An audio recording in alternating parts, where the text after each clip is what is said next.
आखिर ये martial law है क्या चीज? मुल्क में मार्शल लॉ पाकिस्तान के इतिहास का पहला martial law democracy or martial law. Martial law नाफिज कर दिया गया है। मार्शल लॉ में आर्टिकल 19 को निगलेक्ट कर दिया जाता है। आखिर मार्शल लॉ की असल वजह क्या होती है और इसको इम्पोज करने वाला आखिर होता कौन है? क्या मार्शल लॉ में वाकई लोगों के बेसिक राइट्स भी उनसे छीन लिए जाते हैं? आइए ये सब कुछ जानते हैं डिटेल के साथ। वॉइस ऑफ अदील की एक और वीडियो में खुशामदीद।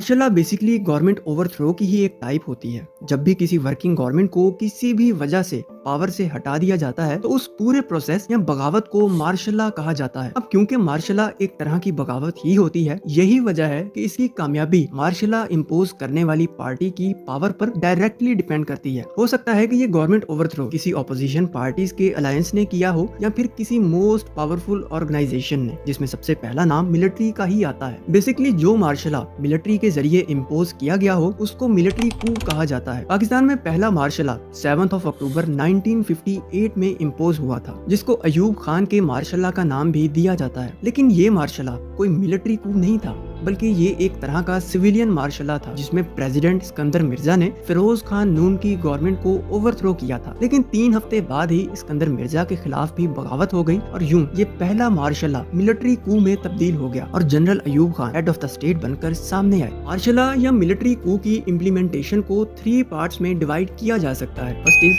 कंडीशन ऑफ कंट्री, यानी कि मुल्क के हालात। मिलिट्री कू की इम्प्लीमेंटेशन के लिए जहां आर्मी का स्ट्रॉन्ग और वेल मैनेज्ड होना जरूरी होता है, वहीं फेवरेबल कंडीशन भी इस काम को मजीद आसान बना देती है। और इम्प्लीमेंटेशन का सेकंड राउंड है मार्शल लॉ को ऑफिशियली इम्पोज करना या अनाउंस करना। फॉर एग्जांपल, अगर किसी मुल्क में इकोनॉमिक क्राइसिस आ जाए तो उस कंडीशन में अवाम का गवर्नमेंट पर यकीन खत्म हो जाता है। इस पॉइंट पर उस गवर्नमेंट को डिसॉल्व करना काफी ज्यादा आसान हो जाता है। या अगर मुल्क में अचानक पॉलिटिकल इंस्टेबिलिटी आ जाए तब भी अवाम का डेमोक्रेटिक लीडरशिप पर यकीन खत्म हो जाता है। इसकी एक मिसाल हमें 1958 के मार्शल लॉ से भी मिलती है, जब 2 साल में ही पाकिस्तान के 4 प्राइम मिनिस्टर्स चेंज हुए थे। बिल्कुल इसी तरह 1977 में जुल्फकार अली भुट्टो के खिलाफ अपोजिशन ने एक अलायंस बनाकर एहतजाज भी किए और ओवरथ्रो करने की कोशिश भी की थी। इसी पॉलिटिकल इमरजेंसी में जनरल जियाउल हक ने दूसरे मिलिट्री को यानी मार्शल लॉ को इम्पोज कर दिया था। सारे मुल्क में मार्शल लॉ नाफिज कर दिया गया है। अब इस पॉइंट ऑफ टाइम पर जुल्फकार अली भुट्टो को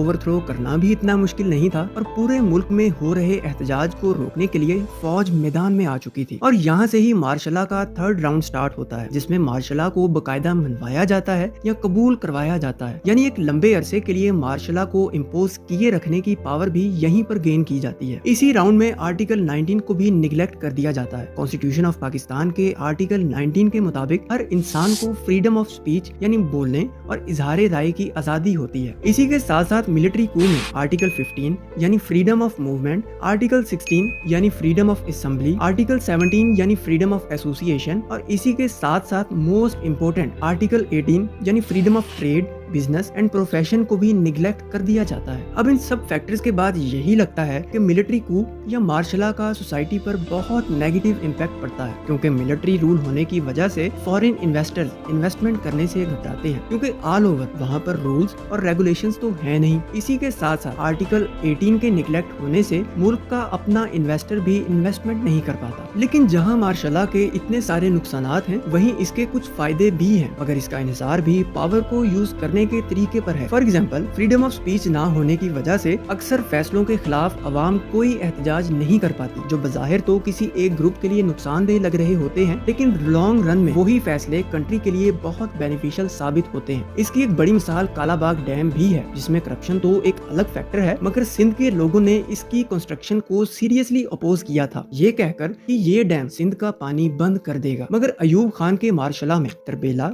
और मंगला जैसे मेगा प्रोजेक्ट्स शुरू भी हुए और इनको अपोज करने वाला कोई भी नहीं था। चाइना में भी आज डिक्टेटरशिप ही चल रही है, यानी सब पावर्स सिर्फ एक हाथ में है। पावर्स इन वन हैंड का अल्टीमेटली फायदा यही होता है कि ऑपोजिशन और एस्टेब्लिशमेंट नाम की कोई चीज एग्जिस्ट ही नहीं करती, जिस वजह से हेड ऑफ स्टेट के पास पावर होती है कि वो सब पावरफुल करप्ट लोगों को सजा दे सकता है। पाकिस्तान के 4 मार्शल लॉज ने जहां पाकिस्तान को बहुत से मेगा प्रोजेक्ट्स दिए थे, वहीं पॉलिटिकल इंस्टेबिलिटी जैसा एक तोहफा भी दिया था। उम्मीद है कि आज की वीडियो आपको पसंद आई होगी। वीडियो को लाइक करके इस मेहनत का रिवॉर्ड जरूर दें और चैनल को सब्सक्राइब करना बिल्कुल भी ना भूलें। नेक्स्ट वीडियो तक के लिए अल्लाह हाफिज।